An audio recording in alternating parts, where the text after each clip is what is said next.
with you.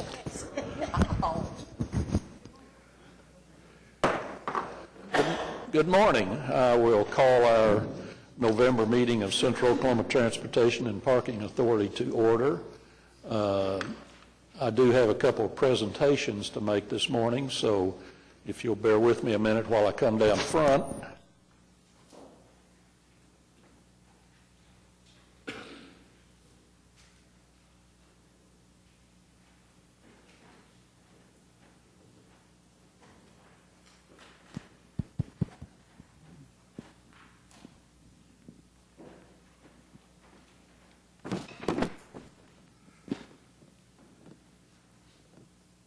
One of our trustees thought this was her award for Trustee of the Year, but it's not. It's for Batman. There he is. Okay, come on up, Lawrence. Jason told me that for the first time, I guess, we had a driver in the Oklahoma Transit Driving Championship. And you won first place in wheelchair safety, third place in pre-trip, general knowledge, and obstacle course. General knowledge, is that greeting the public and everything? Some of that, yes, sir. Okay. Great. Well, anyway, this was your award for Oklahoma Transit Driving Championship in the city bus category. And just want to congratulate you on that. Thank you, sir. Did a good job, and I think they want that picture. But If we can get you around in front of it. There you go. The general knowledge, I think a big part of your job has got to be greeting the public and making them happy and customer service. That's right. So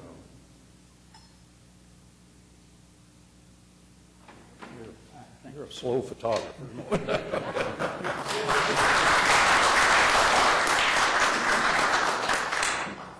And our other award is for retirement, Bobby Carbone. And I see you played. Come up here. I see you played football at Texas Tech. And yes, in Eastern New Mexico University, and that's where I finished up. Yeah. I'm sorry the Big 12's picking on your team this year. Well, that's part of life. Okay. I'm just kicked back and relaxed. Oh, okay. And by the way, this is a reward. Oh, is it?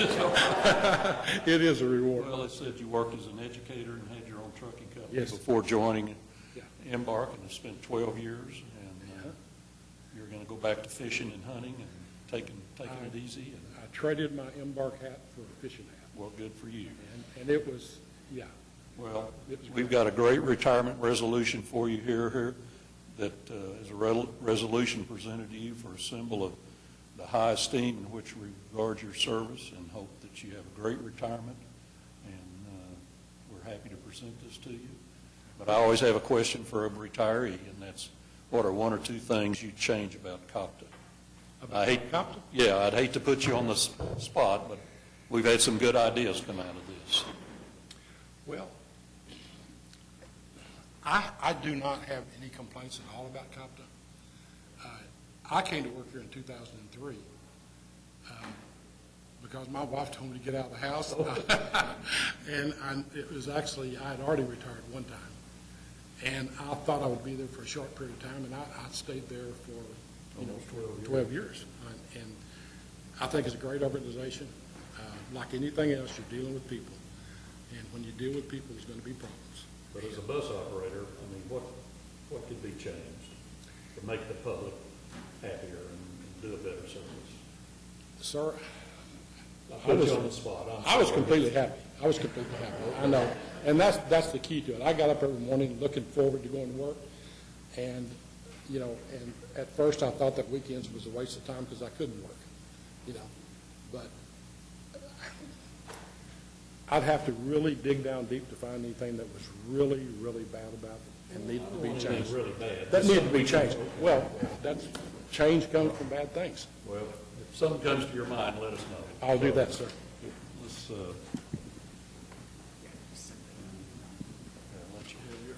Thank you. He is a football player. His hands are 10 times bigger than mine. Hope he's got a wide angle lens. Yeah, for both of us. Go watch it now. All right. Congratulations.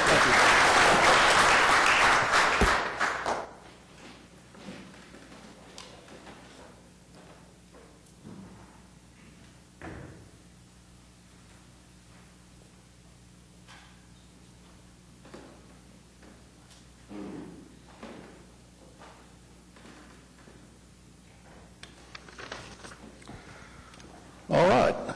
Do we have any citizens to be heard this morning? If not, I would have a motion to approve our minutes of our October 2nd meeting. Move the item. Second. All in favor? Opposed? Thank you. Consent docket, we've got 5 items on the consent docket. Are there any, and everybody please take their notice of meetings for next year so we can plan our life a year ahead.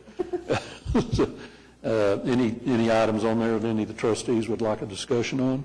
Yeah, Chris, on item E, when we're providing the authorization for Jason to be able to make adjustments in the leases and to act on behalf of the board, I just ask, we talked about Jason about this briefly when we were doing the review, but I would like to see a report that would come back to us periodically if there are decisions that are made on this, just so there's a disclosure of any adjustments that are made or allowances that are provided within the leases. And so would you?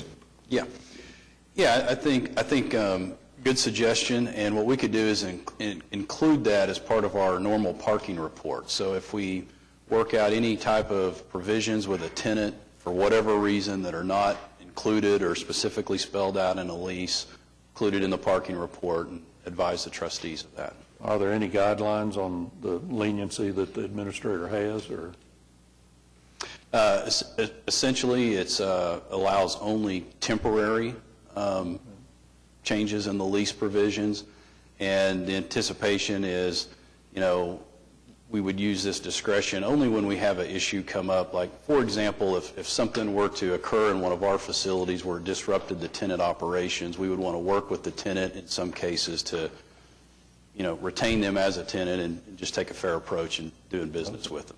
All right. And then I think with the monthly report of any adjustments like that we make, the trustees will have full purview of any of those agreements that are made. All right, thank you. Items for individual consideration. I would move excuse me, approval of sure. the consent docket. Thank you. Second. All in favor? Opposed? Items for individual consideration. First thing, items E and F are to enter into executive session, so I would have a voice vote to enter into executive session at the end of our meeting, and that after executive session, then we'll consider item G. So do I hear a motion to enter into executive session at the end of our meeting? So moved. Second. No? Voice vote? Yes. Yes. Yes. All right, thank you. Item A is consideration of approval of final plans and bidding documents for tenant build-out Phase 2 in the Art District parking garage, and authorizing the administrator to advertise and release the bidding documents. Yeah, this item is for Phase 2 of our tenant build-out in the Arts District parking garage. The project itself encompasses almost 7,000 square feet and will provide for the build-out of 3 additional tenant spaces. So as we're all aware, we currently have Phase 1 of the tenant build-out under construction and ongoing, nearing completion. The approval of this item today will let us be able to seek bids for Phase 2, or that second part of the tenant build-out. And just as a reminder, the tenant build-out consists of really taking the facility from a gray box, which is what you see now, gravel floor and concrete pillars essentially, and transforming that into a white box and then ultimately tenant finishes, with the white box being items such as the ceiling, the floor, electrical, plumbing, the walls, separating the different tenant spaces, and then of course the finish out being more of carpet, tile, light fixtures, those kinds of things. And so with approval of this item today, we will put the project out for bid. And you told me we only have one space left in the garage that's not leased. So That is correct. We have about 1,100, 1,200 square feet of space that we can still lease. okay, well, good. All right, do I hear a motion to approve item A? All in favor? Opposed? Thank you. Item B is consideration of approval of a request for proposal for a media buyer contract, and I think Michael's going to speak to us briefly about this item. Good morning. Yes, a media buyer is a function that we don't have here within the city, and is something that we have used to help provide research and insight into what are the best outlets and ways to reach the various audiences our organization needs to reach out to, whether that's for Spokies, river cruises, or bus transit, and even parking at times. It allows us to use someone who has access to all the different media reports, such as Scarborough reports, which shows viewership, what the best ratings are for different radio stations, newsprint items. And this allows them to do that research, give us the best recommendation so that we reach the audience and no waste is hopefully occurred by just guessing at which one we think is most popular. And it really gives us a more scientific approach to purchasing the advertising that we do on an annual basis. And so that would be the purpose of us going out to bid for, or RFP for this type of service. Okay. And I'd be glad to answer any questions about that. Would it be, I mean, would the cost be built into the contract, or would it be per hour or per job, or what's your thought on that? Well, media buyers are really unique in the way that they earn their money.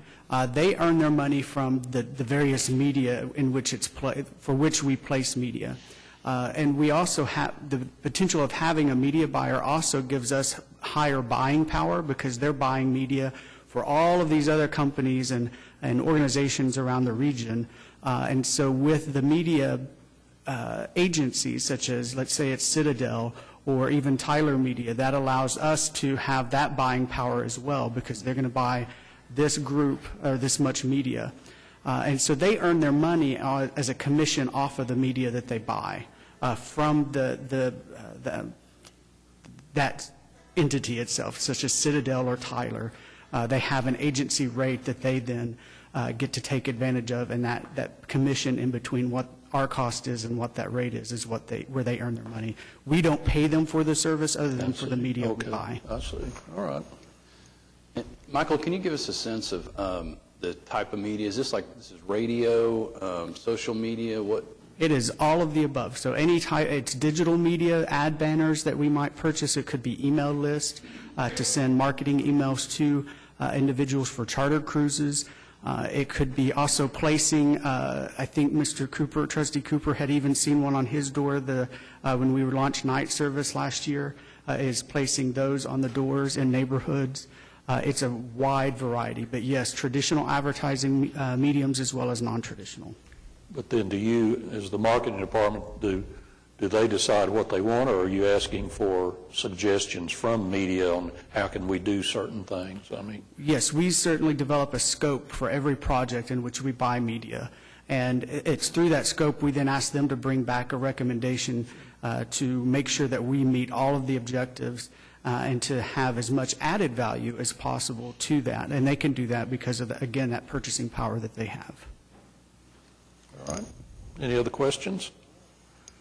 All right, thank you, Michael. Thank you. Do I hear a motion to approve item B? Second. All in favor? Opposed? Thank you. Item C is consideration of change order number 3 to a tenant build out at the Arts District retail space. It's kind of a small change order, but you might just briefly mention it, Jason. Okay, yeah, change order number 3 is for project MB 1274, and that is phase 1 of the tenant build-out.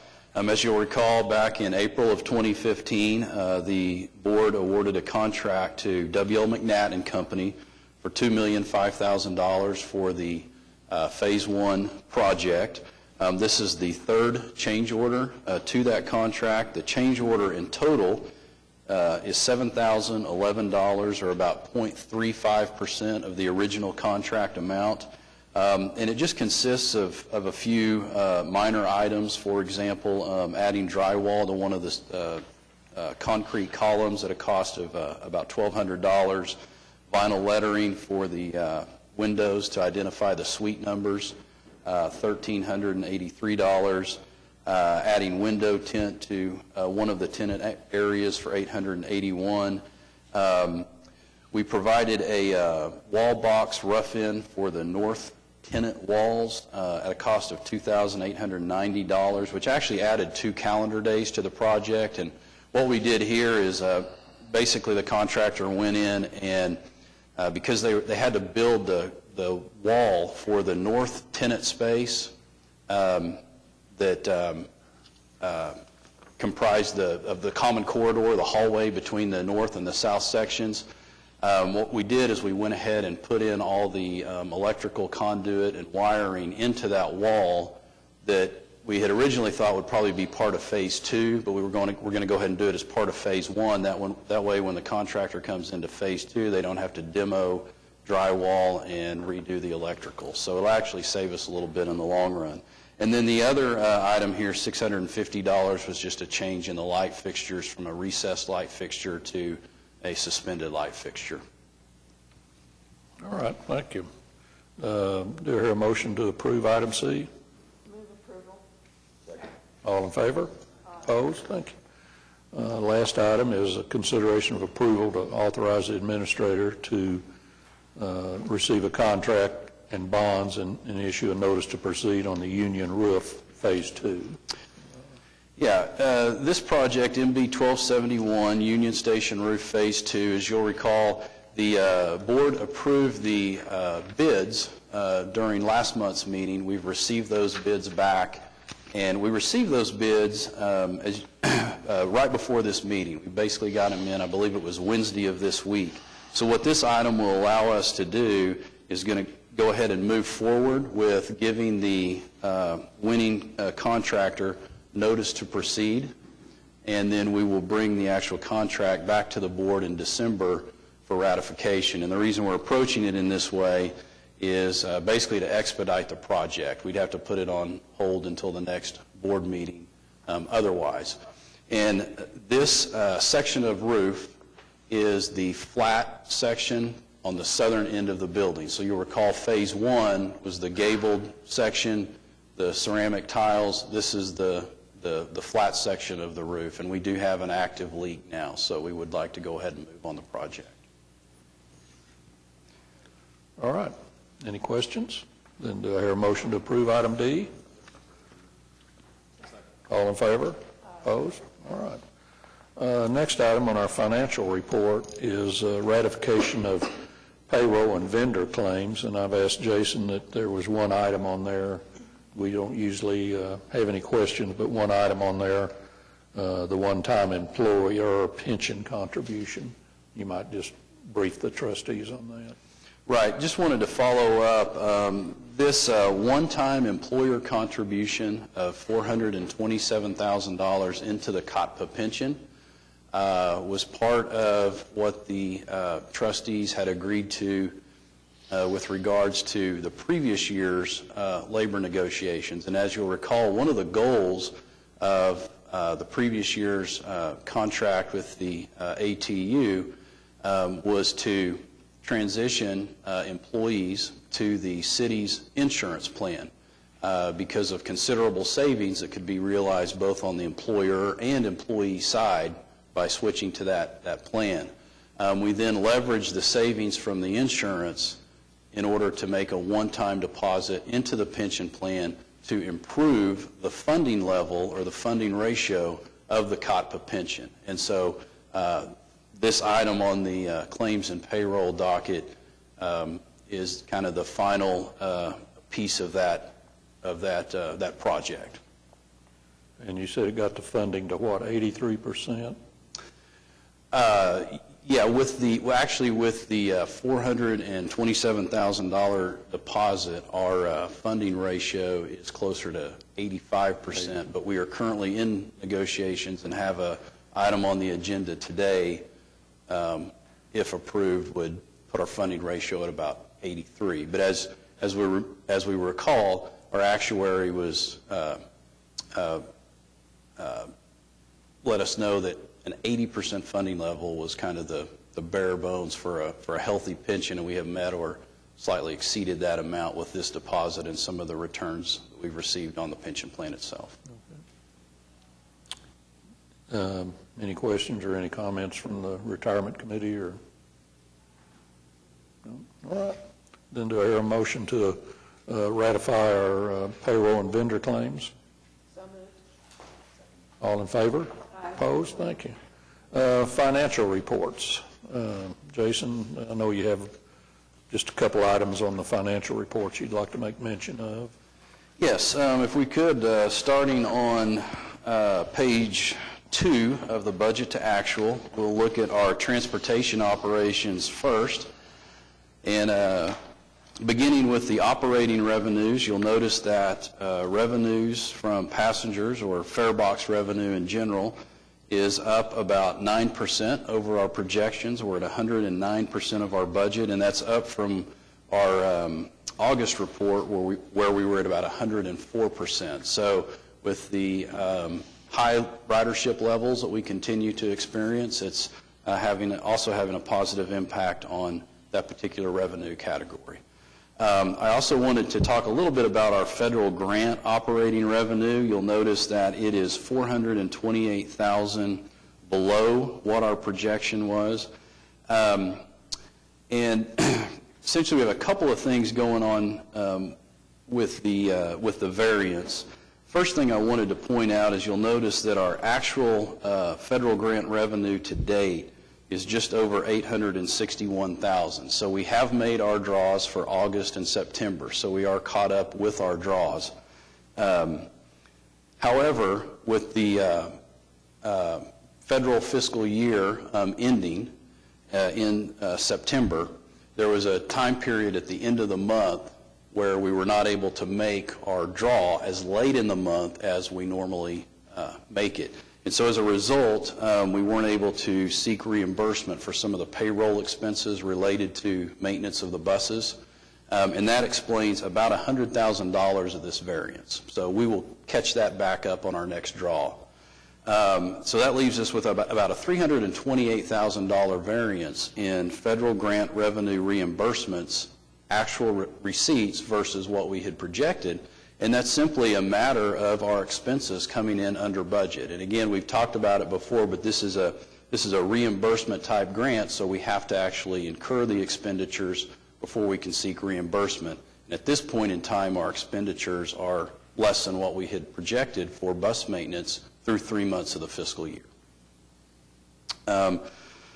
So looking at our operating expenditures, a couple of things to point out there. Looking at our personal services, you'll see that we are at 77% of our budget. That's pretty low for this time of year through 3 months. But again, there's a couple of factors. One is the amount of vacancies that we have. We currently have about 12 bus operators that are vacant. We have about 5 admin positions that were vacant and have recently been filled but are not reflected on the September financials. And so with that, it's certainly creating some savings on the personnel side of things. And then the other situation we have is very similar to what we experienced last year. We have budgeted for night service. We'll implement that night service in January, but the cost for that service, particularly with the operators and so forth and supervisors associated with that, hasn't started hitting our budget yet. So we would expect that number to begin turning certainly after January financials. And then on supplies, you'll notice we're considerably under budget on supplies, and a large part of that is fuel. We're at about $176,000 in savings for fuel year to date. Looking at our total revenues in excess of expenses, you'll see we're at about almost $1.2 million. So we're in pretty good shape, in fact, really good shape with our budget overall. But again, I just do caution that as night service comes online, our expenditures are going to go up. Even though through 3 months of the year our bus maintenance costs are down, we did have a pretty substantial parts order in September that will show up on our October financials.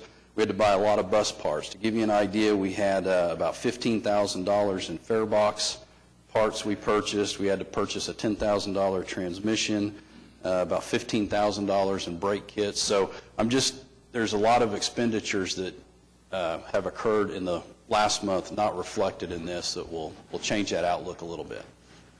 Be happy to answer any other questions. I have Of that 428,000, those grants don't go away. When we incur those expenses, we can receive that grant dollars, is that right? Yeah, that's exactly right. We don't, it's not a use it or lose it at the end of our fiscal year situation. It will carry over. What I thought of. Okay, and then on the parking operations, page number 3 of the financial, a couple things to look at there on our operating revenues. Parking revenues overall continue to be above budget. We're at roughly 112% of what we would have expected or what we projected through 3 months of the fiscal year. Down slightly from where we were in August when we were at about 117%, but we're over projections nonetheless. I did want to talk about the lease revenue quickly. You'll notice we're about $13,000 under budget or under projection on our lease revenue. Most of that, about $8,500 of that, is attributable to the fact that we budgeted and expected to be receiving lease revenue from the employee wellness center through the entire fiscal year. And as we're aware, the facility actually didn't open until October. So based on these financials here, we haven't received any lease revenue from that tenant space. As we begin collecting lease revenue from tenants that are coming online in the Arts District garage throughout the rest of the fiscal year, we'll see that lease amount not only recover, but we will likely exceed our budget for lease revenue.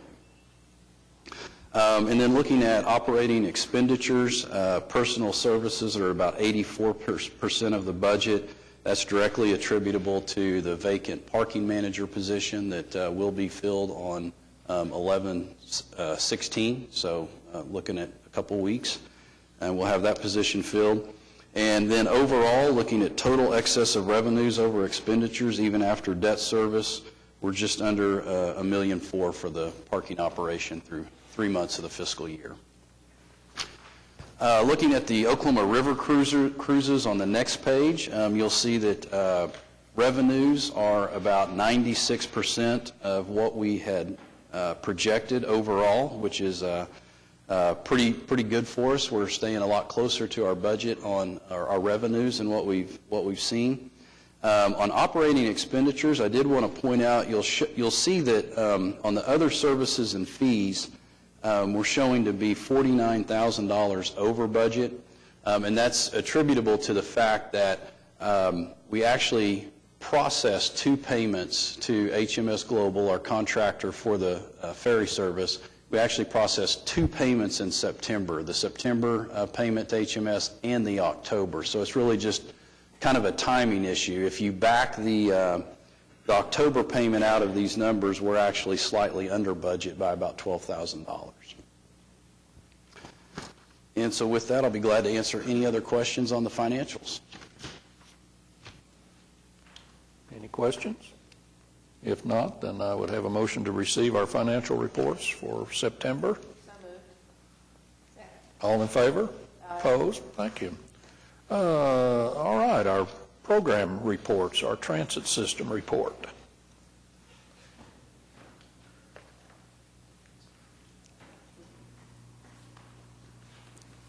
Get up, we're ready for you. You were kind of slow getting up there. Thank you so much. I appreciate it. Hey, good morning, Chairman, trustees. Thanks a lot for having us.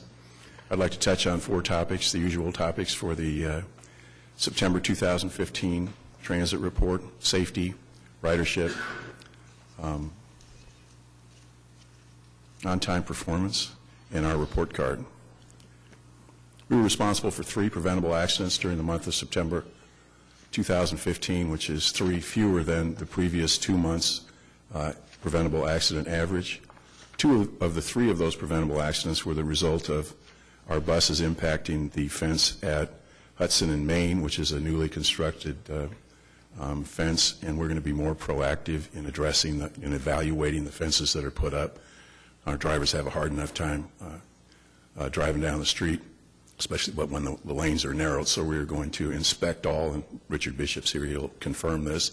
We're going to inspect all newly constructed fences and make sure they're pushed back as far as possible, and if necessary, use moral suasion. Our 3-month rolling average for preventable accidents is 3.8 per month, which is 3.8 too many.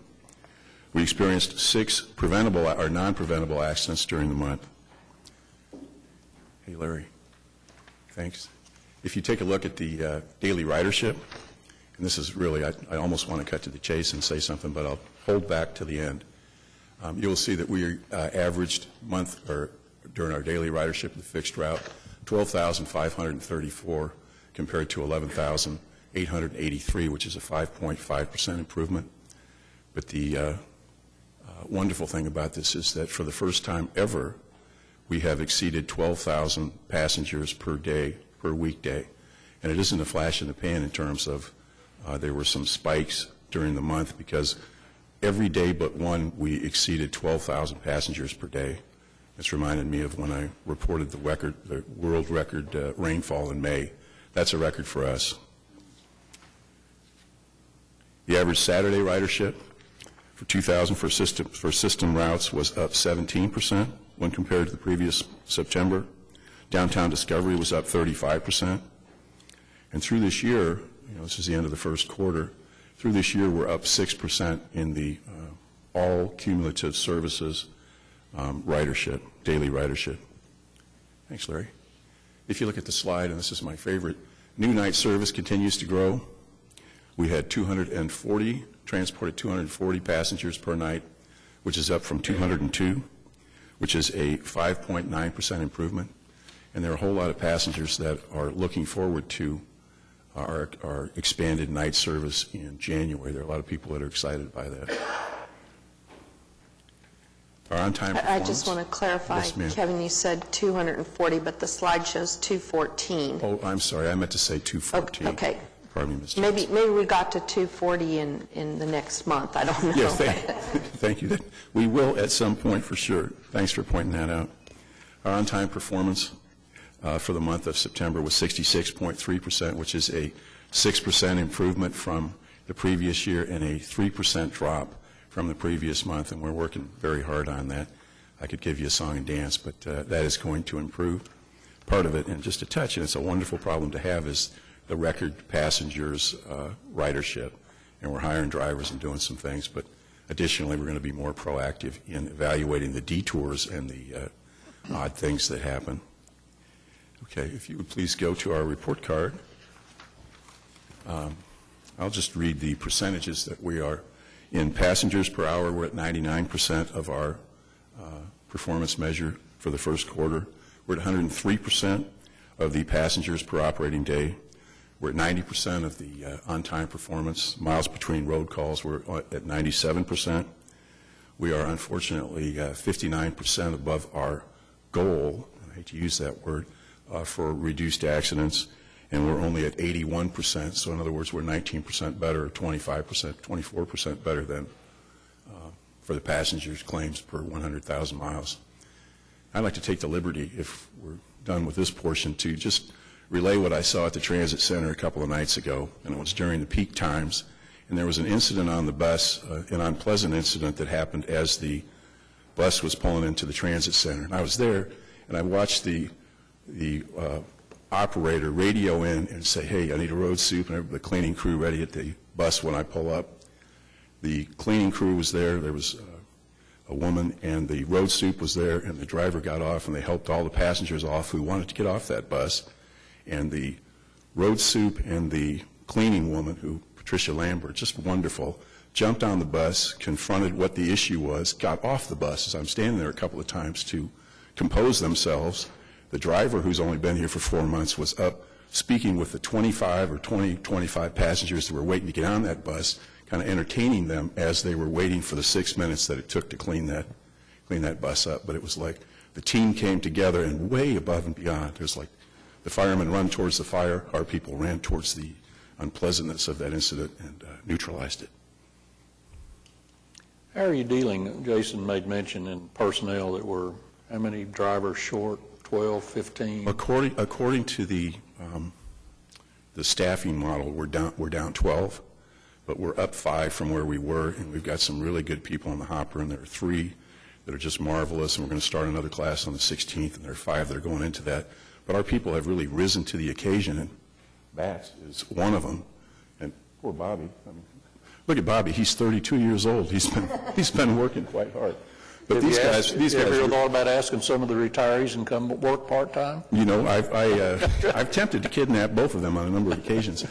But yes, we are down, and we're down a few road soups, but we are reacting positively, and we're very, very selective in that regard. But these guys have truly just totally risen to the occasion.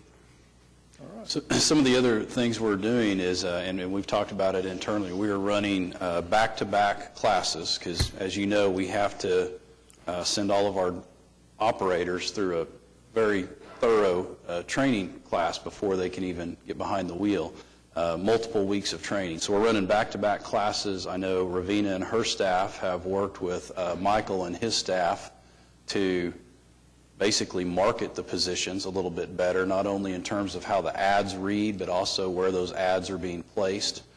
So we're looking at kind of all options to fill the positions.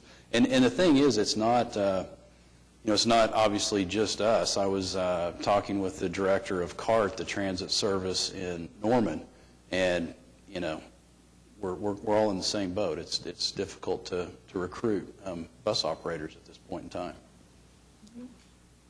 All right. Any questions? No, just thank you very much, and anyone who's watching, this is a wonderful place to work. Please come and see me. Now, you're not retiring. I only ask retirees what they do. All right. I guess our long-range report and parking system report, or long-range. Certainly, yes. I want to report on some things that we can relatively control in regard to streetcar, in regard to the Northwest Multimodal Plan, and a little bit about bus shelters. In terms of streetcar, this past month we had a peer review of the 60% design for the streetcar maintenance and storage facility. We had some communities in from around, some streetcar cities in from around the country. They gave us some very good comments. We had MAP streetcar consultants also present during a lot of that, so they could hear some of the comments as well. That was 2 days, I think, well spent, and we've compiled a report and forwarded that on to the MAPS consultants to review. In addition, we've received proposals from some firms that would help us with really a big decision that's coming up. It's basically to help us make that decision about streetcar operations and maintenance, how much to do in-house, how much to contract out. And that firm will kind of help us make that sort of decision in the coming months, and we'll have more to report on that in time. Now, last month, we had a presentation about the Northwest Multimodal Concept Plan, that idea of going out Classen Boulevard and the Northwest Expressway with transit and with other types of improvements. We did receive a case study report from the U.S. DOT's representative in late October, and it was a positive report. We've sent back a few comments and edits. They're not yet ready to release that fully, but that was good. And we've made a start on the corridor concept plan report for the city. The final thing is, you see all these bus shelters going in around town, and really only a very small part of that is something we're trying to do to upgrade these older 25, 30-year-old bus shelter locations that don't really have ADA access. On that, basically the design work for adding concrete, et cetera, all that has gone on to the federal government so that they can review it and provide environmental clearance. And once that's done in several months, there'll be a chance to go ahead and begin the construction on that. There's more in the report, but I think that hits the high points. All right. Any questions? All right. Thank you. Parking system report. I guess you're going to do river cruises also, so we'll let you do both of them here at the same time. Okay. All right. Well, starting with the parking system report, basically we had a little bit of a drop-off in our total occupancy. We're at 110% versus, I believe it was 112% is what we looked at last month. I did want to touch on that and just give the trustees a sense of where the decline was experienced. We have 163 less parkers in the Santa Fe parking garage in September than we had in August. And most of those are all attributable to the First National Center and some of the tenants that were there that were parking in Santa Fe that have relocated for various reasons. In the Cox Center, we're down 31 parkers. And then in the Arts District Garage, also 31 monthly parkers. We had a couple of small companies that relocated or discontinued their parking arrangements in those garages. So, nothing to be, alarmed about. We're still over on our occupancy, but I did want to at least mention that because it's not, it's been a little while since we've seen a decline in the monthly contracts. And Jason, if I'm not mistaken, we have a waiting list of customers, so we should be able to start working with those people to begin placing them? Right. We do have a waiting list. A lot of the potential customers on the waiting list, or their preference, of course, is the Santa Fe garage because of the location. But I've had discussions with Republic, and we are in agreement. We will be approaching some of those individuals on the waiting list, particularly those with larger blocks of parking, and seeing what we can do to persuade or accommodate parking at some of our other facilities, particularly the Arts District garage. I don't know about the other trustees, but perhaps we could consider some sort of incentives for rebalancing. So if our demand is very high in the Santa Fe garage, maybe we could consider a discount, a month off or something for moving if they'll move to one of the other garages where the demand is a little bit lower. Is that something that would come back to the trust if we could accommodate it? Sure. If that's something the trustees would like for us to include as part of our discussion, if needed, or our negotiations, then we would pursue that and bring an item back for approval to the trustees. It seems to me that it would be in our financial best interest in the longer term to get that, take this opportunity to rebalance if we need to provide some sort of incentives for that. But we continue to hear news of people moving downtown and, more people coming to, be able to accommodate them as they come. We absolutely do, but I think that demand is largely in the Santa Fe garage, and that's where our waiting list is, and if we could rebalance, move some of those parkers just a little bit farther away, they'd only have to walk another block or two to park in the Sheridan Walker garage or even the Arts District garage to just rebalance the demand. It's just an idea. It's a good problem to have that we're well over 100% occupancy. So Right, now we're right. The other thing I wanted to mention on the parking report is you'll notice that the event revenue for September, when compared to the previous month and the previous September, is down considerably. We had $18,000 in event revenue compared to basically $70,000 in event revenue the prior month. And part of that is the way we are accounting for transient parking in the Cox Center. In order to improve our ability to track lost tickets in the Cox Center, we are now operating that garage just as we do any of the other parking garages for transient daily parking.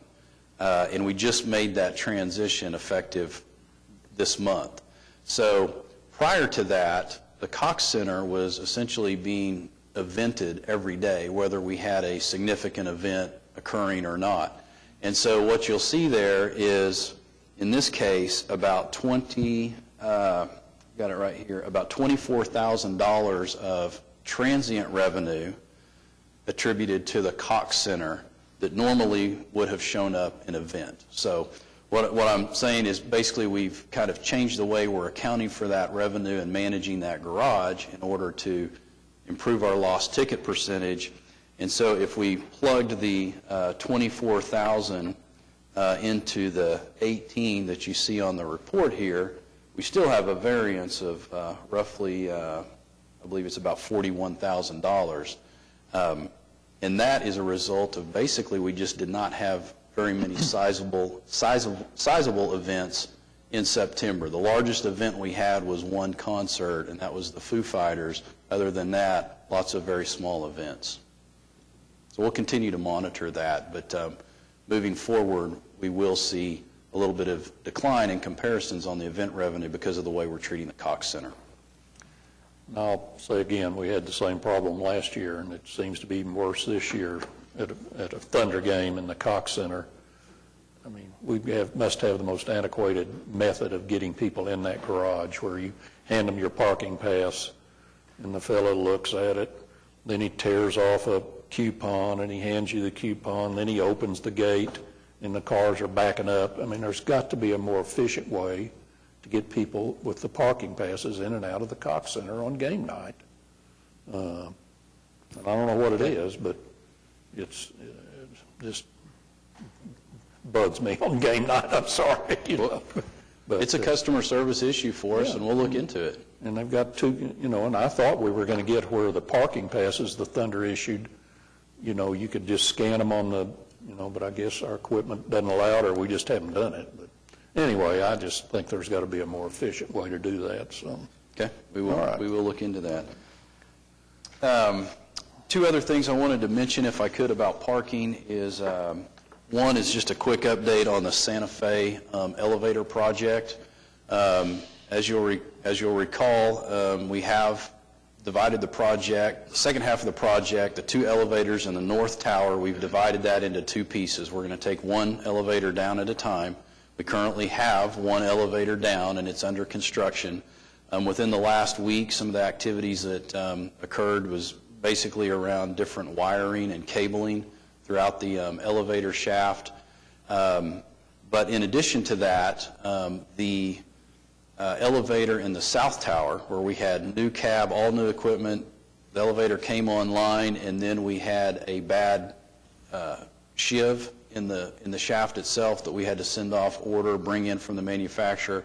That part has arrived and has been installed, and as of late yesterday evening, I received an update that that elevator was back up online. So we're probably still going to have a few bugs with that elevator, just like we did with the other new one that came online, but as of yesterday evening, 3 of the 4 elevators in the Santa Fe garage are now operational. So I think that will help us out significantly over there. Yes. And then the last thing on parking is artwork. I just wanted to provide a quick update on the artwork for the Arts District garage. The artist is still fabricating some of the pieces for the artwork, and then we are waiting on an engineer's drawing that we will then have to submit to the Public Works Department before we can install. So we're still in progress on the art. And then on the river and Spokies, I'll touch on a few things very quickly. Looking at page 1 of the Oklahoma River Cruises report, I did want to mention our ridership for September. We had a very strong September, almost 1,700 riders. That's up 84% from the previous September, and puts our riders per service hour for the month at over 10. So this is really the strongest September we've had, which is very encouraging.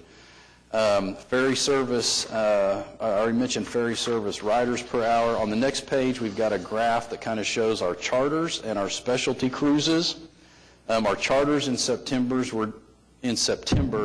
were down about 10% from the previous year.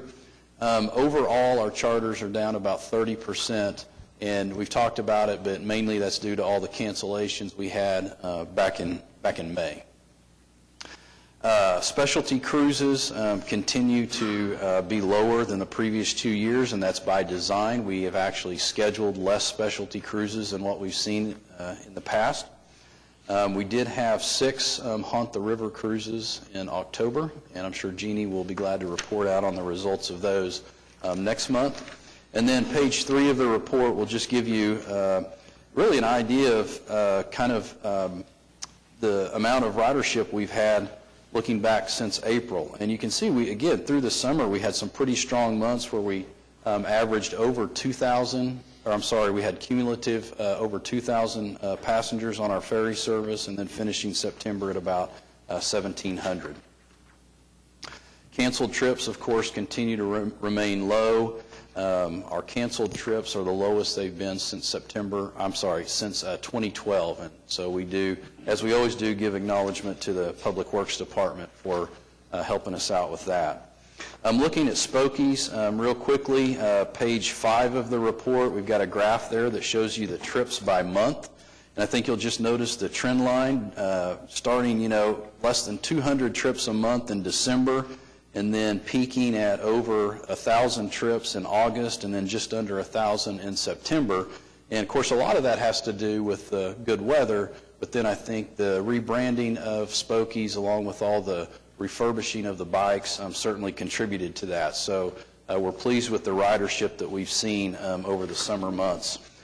Trips by station, you can see that on page 6, and you'll notice the ballpark station continues to be our most popular in terms of where our trips on Spokies are originating. And that will conclude the Spokies in the River report. I'll be glad to answer any questions. If no questions, then we'll have our final report, marketing. And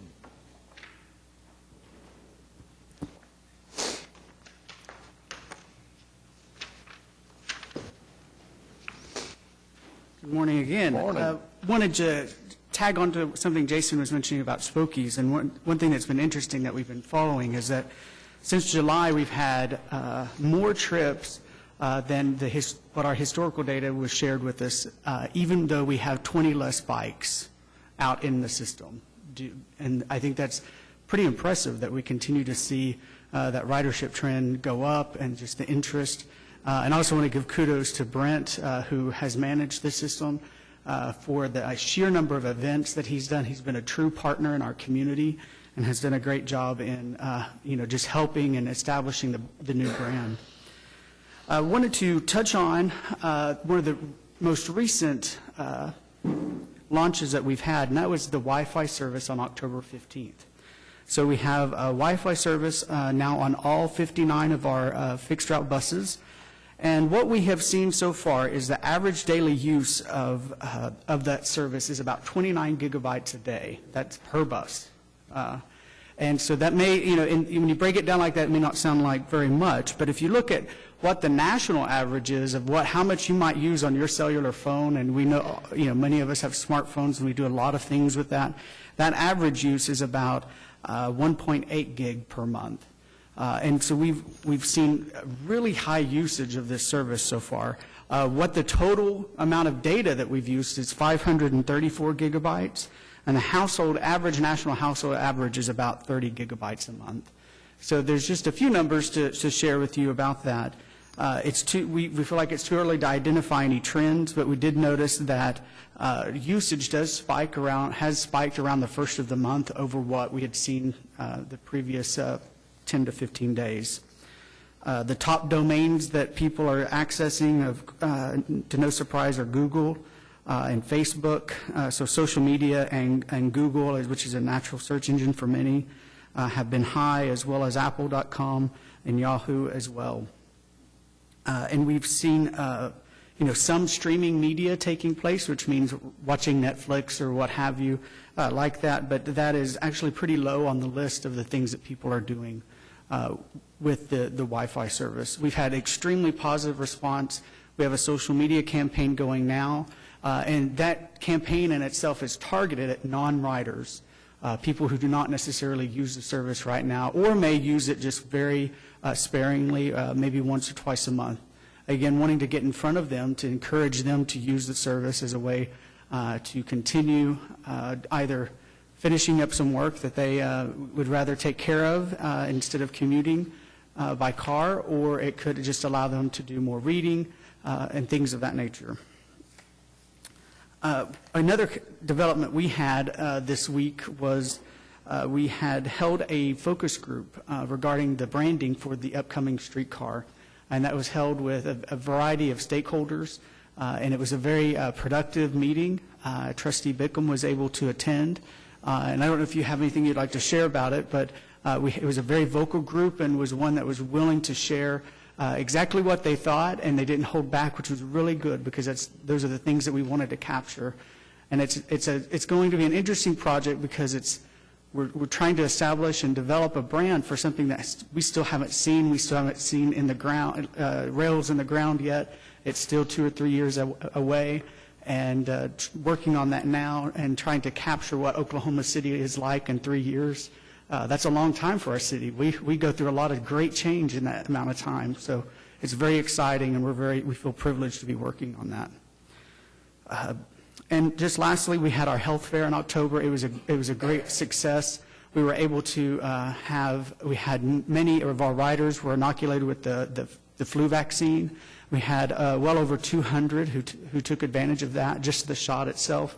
And we had a little over 400 who actually participated in the event as well. So we're very pleased with that outcome. And the partners, again, we couldn't do it without them. And I'd be glad to answer any questions you might have. All right, any questions? I just want to say how excited I am about the Wi-Fi services, and I wanted to applaud you all for your social media campaign with the Wi-Fi. I've been so impressed going on Facebook and seeing this, and I think it's just a continuation of the branding and marketing you all have been doing all summer with the night services and stuff. It just looks modern, and I think it's going to go a long way to getting people excited about using public transportation. So just all the kudos to you all for that. And I can tell you, when we were in excuse me, San Francisco for a recent transportation conference, and I'm riding public transportation, and I'm on my smartphone looking at, the app for the conference, and I'm having to use my own data, which I'm about to have to pay on my bill. Seeing these ads on Facebook going, well, my goodness, what if I had free Wi-Fi service when I was on that public transit out there? So I just think that you all are really doing a wonderful service. We're doing a wonderful service, and I like how we're marketing it as well. So kudos to you all. Thank you. Thank you.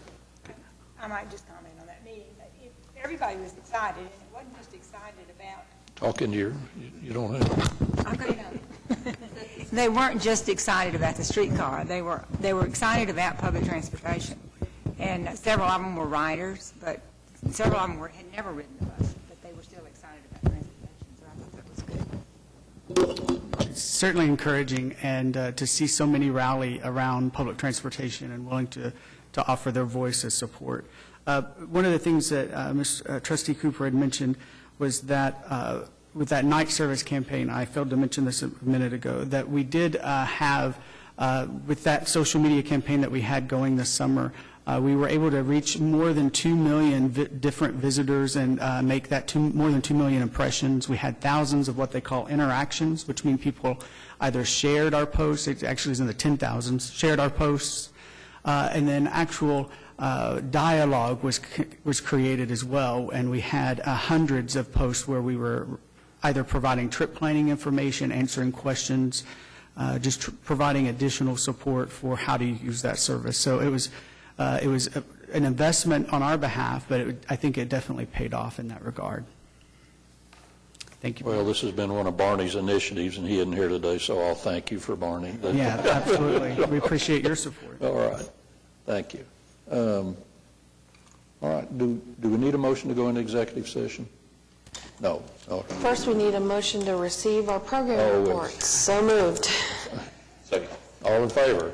Without Susan here Thank to you. remind us, I don't know what we're going to do. But I was just so excited to get into executive session. There you go. Forgot my job.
do I have a motion to approve item G?